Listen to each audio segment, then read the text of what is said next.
Class. আজকে আমি class 10-এর chapter 8-এর অঙ্ক নিয়ে আলোচনা করব। চ্যাপ্টার 8-এর প্রথম একটা ভিডিও আমি পোস্ট করেছিলাম লম্ববৃত্তাকার চোঙ, সেই লম্ববৃত্তাকার চোঙ নিয়ে আজকে আলোচনা করব। তোমাদেরকে চোঙ আমি আগের দিনে দেখিয়েছিলাম, সেই দেখো একই করবো। আজকে কিন্তু কি আছে ভরা, এর মধ্যে মুড়ি ভরা আছে। আচ্ছা, তোমাদেরকে আমি যদি জিজ্ঞাসা করি এর মধ্যে কতটা মুড়ি ভরা আছে, কতটা আয়তনের মুড়ি ভরা আছে, তোমরা বলতে পারবে? তার মানে কী বলতো, এর আয়তনটা জানা দরকার। এটা দেখতে কেমন চোঙের মতো, এই চোঙটার আয়তন তোমাদের জানা দরকার। তো চোঙের আয়তন কী করে বার করবো? চোঙের আয়তন বার করার জন্য দেখো তোমাদেরকে আমি একটা জিনিসের সাহায্য নিচ্ছি। কতগুলো আমি কয়েন নিয়েছি, দেখতে পাচ্ছ? আচ্ছা, সবকটাই 1 টাকার কয়েন। আচ্ছা, একটা কয়েন নিলাম, এই কয়েনটাকে দেখতে কেমন বৃত্তের মতো। তো বৃত্তটা এই বৃত্তাকার তলটা কতটা ক্ষেত্রফল, কতটা জায়গা জুড়ে রয়েছে, তাহলে সেটা কী হয় ওর ক্ষেত্রফল। একটা বৃত্তাকার তলে ক্ষেত্রফলের ফর্মুলা কী হয়? বৃত্তাকার তলে ক্ষেত্রফলের ফর্মুলা হয় পাই আর স্কোয়ার। বৃত্তাকার তলের ক্ষেত্রফল হয় পাই আর স্কোয়ার, পাই আর স্কোয়ার। তাহলে এই যে বৃত্তটা দেখতে পাচ্ছ পয়সাটা, এই বৃত্ত তলটার যদি ক্ষেত্রফল ব্যাসার্ধ যদি আর হয়, তাহলে ক্ষেত্রফল কত হবে? পাই আর স্কোয়ার। এরকম করে আমি একটা কয়েনকে পরপর রাখতে থাকলাম, একটা কয়েনকে রাখতে থাকলাম। আচ্ছা, আমি একসঙ্গেই রেখে দিই সবগুলোকে। রেখে কী হলো বলো তো, কী তৈরি হলো দেখাচ্ছি দাঁড়া। কী তৈরি হলো? একটা চোঙ তৈরি হয়েছে। এই চোঙটার উচ্চতাটা মাপতে পারবো। তাহলে এক একটা তলের ক্ষেত্রফল পাই আর স্কোয়ার। এরকম কতটা উচ্চতার পাই আর স্কোয়ার রয়েছে? এইচ উচ্চতায়। তাহলে কতটা আয়তন দখল করবে এই চোঙটা? কতটা আয়তন দখল করবে? এর উচ্চতা যদি এইচ হয়, তাহলে একটার জন্য পাই আর স্কোয়ার। তাহলে এইচ উচ্চতার জন্য কত হবে? পাই আর স্কোয়ার ইন্টু এইচ। এটাই হবে চোঙটার আয়তন। এই যে চোঙটা তৈরি হয়েছে, এই চোঙটার আয়তন হবে। এর ব্যাসার্ধ মাপবো, যে পাই আর স্কোয়ার বার করবো, মানে ভূমিতলে ক্ষেত্রফল বার করবো, ইন্টু কে উচ্চতা দিয়ে গুণ করবো। তাহলে কি পেয়ে যাবো? এই চোঙটার আয়তন পেয়ে যাবো। চলো এবার একটা অন্য জিনিস দেখো। তাহলে চোঙের আয়তনের ফর্মুলা আমি কী পেয়ে গেলাম? ভি সমান পাই আর স্কোয়ার এইচ। আচ্ছা, এই তো মুড়ি কৌটোটা দেখাচ্ছিলাম তোমাদেরকে। এর যদি আয়তন বার করতে চাই তাহলে কি করব? এই যে তলগুলো রয়েছে, যে কোনো একটা তলের ক্ষেত্রফল বার করুন। তলের ক্ষেত্রফলটা কীরকম দেখতে? বৃত্তাকার তলের ক্ষেত্রফল কী হয়? পাই আর স্কোয়ার। তো পাই আর স্কোয়ার ইন্টু এর উচ্চতা দিয়ে গুণ করবো, উচ্চতাটা মেপে নিতে পারবো। তাহলে চঙাকৃতি যাই থাক না কেন, চঙাকৃতি যে কোনো বস্তুর আয়তন আমরা সহজেই বার করে নিতে পারবো, সহজকে আমি বলে দিতে পারবো। ধরো একটা বোতলগুলো প্রায় আমাদের চঙাকৃতি হয়। সেই চঙাকৃতি বোতলে কতটা আয়তনে জল ধরে সেটা আমরা বার করতে পারবো। একটা গ্যাস সিলিন্ডার, যেটাতে তোমাদের মায়েরা রান্না করে, তার মধ্যে কতটা আয়তনে গ্যাস থাকে সেটাও আমরা বার করতে পারবো। তাহলে আয়তন জানাটা আমাদের খুব দরকার। তাই আয়তন নিয়ে আজকে আলোচনা করবো। তাই আয়তনের ফর্মুলা কী হয়ে গেল? পাই আর স্কোয়ার এইচ। একটা চোঙ আমি আঁকি একটুখানি। একটা চোঙ যার ব্যাসার্ধ মানে এটা, ব্যাসার্ধ আর উচ্চতা মানে এটা যদি এইচ হয়, তাহলে পাই আর স্কোয়ার এইচ মানে কী হয়ে যাবে? আর মাপবো, এইচ মাপবো, এই পাই আর স্কোয়ার এইচ করলে কী হয়ে যাবে আমাদের? এটা কতটা জায়গা জুড়ে থাকবে এই চোঙটা, সেই আয়তনটা আমি পেয়ে যাব। আজকে আমি তোমাদের আয়তন সংক্রান্ত দুটো অঙ্ক করব।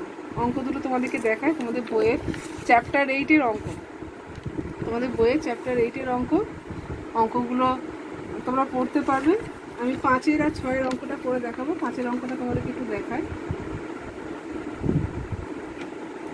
দেখো, তোমরা দেখতে পাচ্ছ 5 অঙ্কটা? দেখতে পাচ্ছ? 2.8 ডেসিমিটার দৈর্ঘ্যের অন্তর্ব্যাস বিশিষ্ট এবং 7.5 ডেসিমিটার লম্বা একটি জ্বালানি গ্যাস সিলিন্ডারে 15.015 কিগ্রা গ্যাস থাকলে প্রতি ঘন ডেসিমিটার গ্যাসের ওজন কত হবে? তোমরা বইতেও পেয়ে যাবে। আগে এই অঙ্কটা করি, ঠিক আছে? 5 অঙ্কটা করি। আচ্ছা, যে চোঙটার কথা বললাম তোমাদের, সেই চোঙটার অন্তর্ব্যাস বলে দিচ্ছি। মানে আমি চোঙটা আর একবার এঁকে দেখাই তোমাদেরকে। চোঙটার অন্তর্ব্যাস বলে দিয়েছে কত? অন্তর্ব্যাস মানে এটা বলে দিয়েছে, ব্যাসটা বলে দিয়েছে কত? অন্তর্ব্যাস মানে ভেতরের ব্যাসটা, আর কি, বাইরের ব্যাস নয়। বাইরেটা তোমরা আয়তন নিয়ে দরকার নেই। অন্তর্ব্যাস বলে দিয়েছে 2.8 ডেসিমিটার। 2.8 ডেসিমিটার। তাহলে ব্যাসার্ধ কত হবে? ব্যাসের অর্ধেক ব্যাসার্ধ হয়, তাহলে ব্যাসার্ধ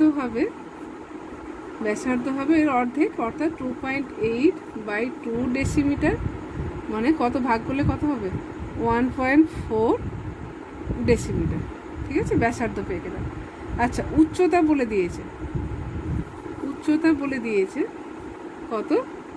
উচ্চতাকে আমরা এইচ বলি আর ব্যাসার্ধকে আর বলি। উচ্চতা এইচ সমান বলে দিয়েছে 7.5 ডেসিমিটার।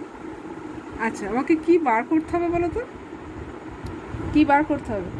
বার করতে হবে যে প্রতি ঘন ডেসিমিটার গ্যাসের ওজন কত। প্রতি ঘন ডেসিমিটার গ্যাসের ওজন কত? প্রতি ঘন ডেসিমিটার মানে কি? প্রতি একক আয়তনে গ্যাসটার ওজন কত। আচ্ছা, তার মধ্যে আরেকটা জিনিস সাপ্লাই করে দিয়েছে, গ্যাসটার ওজনটা বলে দিয়েছে। সিলিন্ডারের মধ্যে যে গ্যাস আছে তার ওজনটা বলে দিয়েছে 15.015 কিগ্রা বলে দিয়েছে। সেখান থেকে আমরা তাহলে কি করব? প্রতি ঘন ডেসিমিটারে ওজনটা কত বার করবো? পুরোটাতে কতটা গ্যাস আছে? 15.015 কিগ্রা আছে। পুরো সিলিন্ডারটাতে 15.015 কিগ্রা গ্যাস আছে। তাহলে 1 ঘন ডেসিমিটারে কত গ্যাস আছে সেটা আমাকে বার করতে হবে। তার আগে তাহলে আমার কী দরকার? পুরো গ্যাসটার আয়তনটা জানা দরকার। গ্যাসটার আয়তন জানা মানে কি? সিলিন্ডারটার আয়তন জানা দরকার। তাই সিলিন্ডারটার আয়তন আগে বার করবো। সিলিন্ডারটা কীরকম আকারে? চোঙের আকারে। তাহলে সিলিন্ডারটার আয়তন কত হবে? আয়তনটা বার করি। আয়তনটা হচ্ছে, আয়তনের ফর্মুলা জানো তোমরা, শিখে ফেলেছি, উপরেই লিখেছি আমি, πr²H। তো পায়ের মান কত হয়? 22/7। আর মানে 1.4, মানে দুবার লিখবো, r² তো, তাই 1.4 ইন্টু 1.4, এইচটা কত? 7.5। এবার দশমিকগুলো তুলে দেবো। হ্যাঁ, দশমিকগুলো তুলে দিলে নিচে কত হয়ে যাবে? 10 হয়ে যাবে। এটা দশমিক তুলে দিলে নিচে 10 হয়ে যাবে। এটার দশমিক তুলে দিলে নিচে 10 হয়ে যাবে। একটু কাটাকাটি করো। 7 2 14, 2 5 10, 5 15 75, আবার 2 5 10, 5 3 15, 2 11 22। ঠিক আছে, আর কিছু যাবে কাটাকাটি? দেখতে পাচ্ছ আর কিছু যাবে না মনে হচ্ছে। তাহলে উপরটায় কত হয়ে গেল? উপরটায় হয়ে গেল 11 গণিত 14 গণিত 3/10।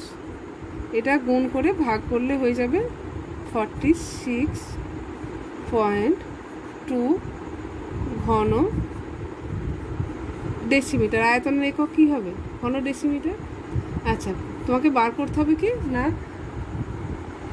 1 ঘন ডেসিমিটারের মোট ভর বলে দিয়েছে, আর মোট আয়তন পেয়ে গেলাম। মোট আয়তন হচ্ছে এটা, আর মোট ভর কত বলে দিয়েছে? ভর বলে দিয়েছে 15.015 কিগ্রা।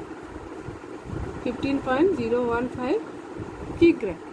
তাহলে অতএব আমরা কি জানি ঘনত্ব কি করে?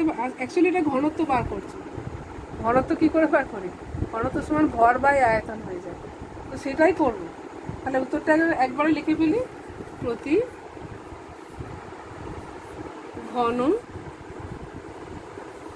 ডেসিমিটারে, প্রতি ঘন ডেসিমিটার গ্যাসের ওজন বলছি ঠিকই, কিন্তু ভরই বার করবো। গ্যাসের ওজন সমান হবে ভর, উপরে ভর থাকবে, মানে ঘনত্ব বার করছি তো, ভর বাই আয়তন করবো। আচ্ছা, ভরটা কত দিয়ে আছে? ভরটা দিয়ে আছে কত? 15.015 15.015 কিগ্রা। আর আয়তনটায় বার করেছি 46.2। আচ্ছা, এখানে দশমিকগুলো তুলে দিলে কি হবে? নিচে আরও দুটো 0 হয়ে যাবে। এটাকে যদি আমি ভাগ করি, ভাগ করলে কত হবে জানো তো? ভাগ করলে হবে 0. ভাগটা একটু করো তোমরা, আমি করে রেখেছি বলে লিখে দিলাম, 0.3125 কিগ্রা। আচ্ছা, কিগ্রাকে যদি গ্রামে প্রকাশ করতে চাই তাহলে কি করব? 1000 দিয়ে গুণ করব। এটাকে 1000 দিয়ে গুণ করলে কত হয়ে যাবে? 325 হয়ে যাবে। 325 গ্রাম। আচ্ছা, আরেকবার বলে দিই তোমাদেরকে। প্রথমে কি করলাম? সিলিন্ডারটার আয়তন বার করলাম। সিলিন্ডারটার আয়তন বার করলাম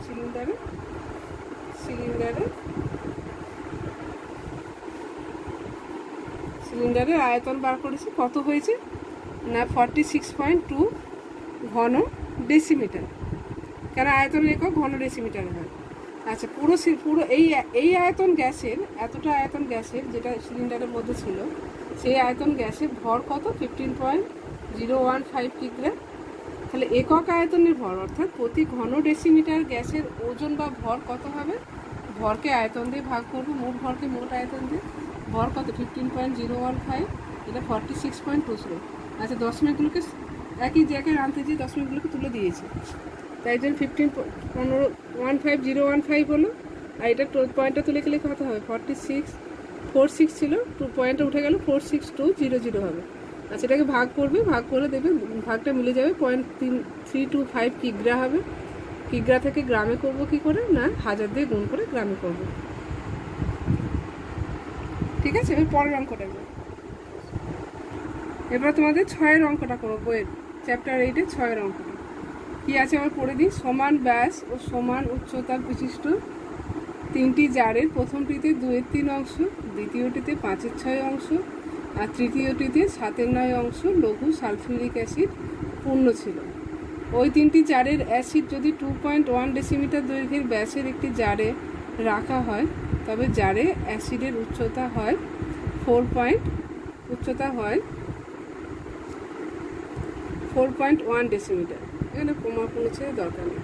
প্রথম তিনটি জারে ব্যাসের দৈর্ঘ্য দিয়ে দিয়েছে 1.4 ডেসিমিটার হলে তাদের উচ্চতা হিসাব করে লিখি। তোমরা অঙ্কটা বই থেকে পড়ে নিতে পারবে। এখন আমরা করবো এখন অঙ্কটা। আচ্ছা দেখি অঙ্কটা কী করে করা যায়। কী বলেছে, তিনটে সমান মাপের চোঙ আছে, তাতে কি রাখা আছে, অ্যাসিড রাখা আছে। আচ্ছা প্রত্যেকটার ব্যাসার্ধ যদি আর হয়, উচ্চতা যদি এইচ হয়, তাহলে এক একটার আয়তন কত হবে, ভি সমান পাই আর স্কোয়ার ইন্টু এইচ। আচ্ছা এরকম কটা চোঙ রয়েছে, কটা চোঙে অ্যাসিড রয়েছে, 3খানা চোঙ আকৃতি পাত্রে অ্যাসিড রয়েছে। একই রকমের, একটুখানি আঁকতে যে গণ্ডগোল হচ্ছে, কিন্তু একই রকমের তিনটের আয়তনই কত আমি ধরলাম ভি ভি করে, এরও ভি এরও ভি এরও ভি। আচ্ছা এখানে কতটা আছে 2/3 অংশ, অর্থাৎ 2/3 অংশ মানে কত, মোট আয়তন ভি তার 2/3 অংশ আছে, তখন 2/3 ভি আছে প্রথমটাতে। দ্বিতীয়টাতে কত আছে, দ্বিতীয়টাতে আছে 5/6, মানে 6 ভাগের 5 ভাগ আছে ভির। তারপরটা 7/9 ইন্টু ভি, মানে মোট আয়তনে 7/9 অংশ, এটার মোট আয়তনে 5/6 অংশ, এটারও মোট আয়তনে 2/3 অংশ করে অ্যাসিড রয়েছে। ঠিক আছে। আচ্ছা এদেরকে কী করলো, তিনটে থেকে অ্যাসিডগুলোকে নিয়ে একটা বড় চোঙে রাখা হলো। যে বড় চোঙটার ব্যাসার্ধ কত বলে দিয়েছে, বড় চোঙটার ব্যাসার্ধ বলে দিয়েছে 2, ব্যাসার্ধ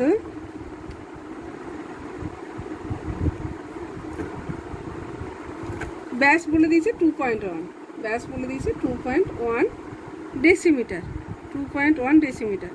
আচ্ছা অ্যাসিডটা ঢালার পর এখানে উচ্চতা হয়েছে কত, অ্যাসিডটার উচ্চতা হয়েছে কত না 4.1 ডেসিমিটার। ঠিক আছে। তাহলে এদের তিনজনের যে থেকে অ্যাসিডটা কালেক্ট করে তো এখানে এসছে, এদের তিনজনের যা অ্যাসিডের আয়তন হবে সেই অ্যাসিডের আয়তনটা তো এখানে থাকবে। তাহলে প্রথমে এদের তিনজনের মোট অ্যাসিডের আয়তন বার করব, সেটাকে কার সঙ্গে সমান করব, ওই বড় পাত্রে যে অ্যাসিডটা এসে পড়লো তার আয়তনের সঙ্গে সমান করব। ঠিক আছে, পার্ট করে করি, বুঝতে পেরেছেন নিশ্চয়ই। এই প্রথমটাতে আছে 2/3 ভি, এটা 5/6 ভি, এটা 7/9 ভি। মোট আয়তনটা ক্যালকুলেট করবো কতটা অ্যাসিড ছিল, সেই অ্যাসিডটাই তো এখানে এসে পড়েছে, তো সেই অ্যাসিডটার আয়তনের সঙ্গে সমান হয়ে যাবে। আচ্ছা প্রথমে ছোটো চোঙগুলোর আয়তন বার করবো। প্রথমে ছোটো চোঙের আয়তন দেখো, ছোটো চোঙের আয়তন ভি সমান পাই আর স্কোয়ার এইচ বললাম।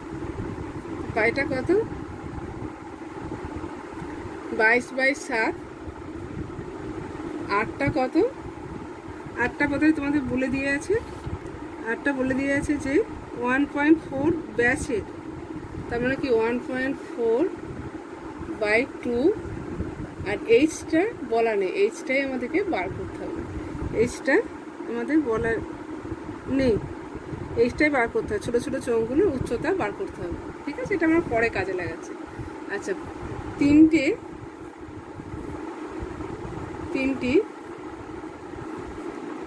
ছোট চোঙে,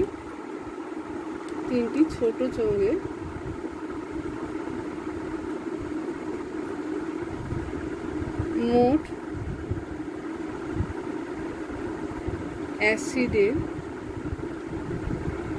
অ্যাসিডের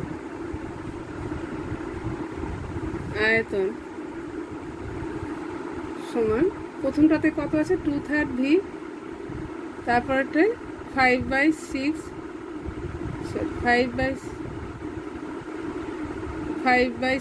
ভি প্লাস 7/9 ভি। আচ্ছা, লসাগু করি, 18 লসাগু হয়, 18 লসাগু হলে কত হবে, 12 প্লাস 6 3 18, 3 5 15 প্লাস 9 2 18, 2 7 2 14। আচ্ছা, ভিটাকে কমন নিয়ে নিয়েছি, তাহলে 41 যোগ করলে উপরটা হয়ে যাচ্ছে 41/18 ভি। তাহলে তিনটে মোট এই চোঙের আয়তনের অ্যাসিড ছিল কতটা, এই আয়তনের অ্যাসিড ছিল। আচ্ছা, ভি এর মানটা আমি বসিয়ে দিতে পারি, ভি এর মানটা বসালে কত হয়ে যাবে 41/18 ইন্টু 22/7, ভিটাই তো, এটাই তো, 22/7। আচ্ছা, 1.4/2টাকে কি লিখতে পারি 0.7, আচ্ছা এটা হোল স্কোয়ারটা দেওয়া হয়নি, হোল স্কোয়ার 0.7 তার হোল স্কোয়ার ইন্টু এইচ, এটা কার আয়তনের সঙ্গে সমান হয়ে যাবে, বড় চোঙে যে অ্যাসিডটা আছে জমা পড়লো, সেই বড় চোঙে অ্যাসিডের আয়তনের সঙ্গে সমান হয়ে যাবে। তাহলে ওটা বার করি আগে, বড় চোঙে অ্যাসিডের, আচ্ছা এককগুলো দিয়ে নিই, এককগুলো হবে ঘন ডেসিমিটার, ঘন ডেসিমিটার, বড় চোঙে অ্যাসিডের আয়তন, ফর্মুলা একই, পাই, একটা বড় আর ইউজ করলাম, বড় চোঙ বলে বড় আর স্কোয়ার ইউজ করলাম, পায়ের মান কত 22/7, আটটা কত বলে দিয়েছিল 2.1 ডেসিমিটার দৈর্ঘ্যের ব্যাস, আচ্ছা 2.1 ব্যাস বলেছিল, 2.1 ব্যাস, তাহলে ব্যাসার্ধ কত হবে 2.1/2 তার হোল স্কোয়ার। আচ্ছা, এইচটা কত, উচ্চতাটা কতটা উচ্চতার অ্যাসিড ছিল 4.1 ডেসিমিটার, তাই 4.1 ডেসিমিটার দিয়ে গুণ করলাম, তাহলে এটা হয়ে গেল ঘন ডেসিমিটার। তাহলে এই অ্যাসিড ছোট পাত্রগুলো থেকে যে অ্যাসিডটা পেয়েছে, সেই অ্যাসিডটাই তো বড় পাত্রে এসে জড়ো হলো, তাহলে এই দুটো আয়তন তো সমান হবে, তাহলে শর্তে করে দিই, শর্তে করে দেবো কি, দুটোকে সমান করে দেবো, শর্তে হয়ে যাবে 41/18 ইন্টু 22/7 ইন্টু 0.7 তার হোল স্কোয়ার ইন্টু এইচ সমান 22/7, 2.1/2 তার হোল স্কোয়ার ইন্টু 4.1, মানে ছোটো চোঙগুলো থেকে মোট যে অ্যাসিড পেলাম সেটাই বড় চোঙের অ্যাসিডের সঙ্গে আয়তনের সঙ্গে সমান করে দিলাম, ঠিক আছে। এবার দেখো 22/7 কেটে দিলাম এখান থেকে, এবারে এইচটা একবারে বার করার চেষ্টা করছি, এইচ সমান কত হবে, এটা তো থাকবে ডান দিকে যেমন ছিল থাকবে, তাহলে ওটাকে ভাগ করে দিলাম 2.1 ইন্টু 2.1/2 ইন্টু 2, উপরে কত ছিল 4.1, যেমন ছিল ডান দিকটা লিখলাম, এবার বাঁ দিকেরগুলো উপরের দিকে পাঠাবো, তাহলে কে উপরে উঠবে, 18টা উপরে উঠে যাবে শুধু, বাকিগুলো সবাই নিচে থাকবে, 41 আর 0.7কে 41 ইন্টু 0.7 ইন্টু 0.7 করলো। আচ্ছা, এর দশমিক তুলে দিলাম, তাই নিচে কত হলো 10 10, এর দশমিক তুলে দিলাম, তাহলে উপরে 10 10 পেয়ে গেলাম। আচ্ছা, 4.1-এ দশমিককে তুলে দিলে নিচে আর একটা 10 পাবো। আচ্ছা, 41 ক্যান্সেল হয়ে গেল, ঠিক আছে, পরে পাটে কাটাকাটি করছি, বাকি আর কাটছি না, তাহলে 21 ইন্টু 21 ইন্টু 18 ইন্টু, আচ্ছা 10গুলো তো কেটে দিতে পারে, দুটো 10 কেটে দিলাম, বাই 2 ইন্টু 7 ইন্টু 7 ইন্টু 10, এখানে আর কিছু রইলো না। এখানটা উপরটাতে দেখো 21 গুণিত 21 গুণিত 18, নিচে 2 গুণিত 7 গুণিত 7 গুণিত 10, ঠিক আছে, 2 গুণিত 2 গুণিত 7 গুণিত 7 গুণিত 10, ঠিক আছে। এবারে কাটাকাটি করো, 7 3 21, 7 3 21, 2 9 18, আর কিছু কাছে কাটবে না, 3 3 9, 9 9 81, 81/20, এটাকে ভাগ করলে কি হয়ে যাবে 4.05 ডেসিমিটার। এখানে একাকু নাও দিতে পারো, পরে ক্যালকুলেশন করে দিয়ে একটা দিতে পারো।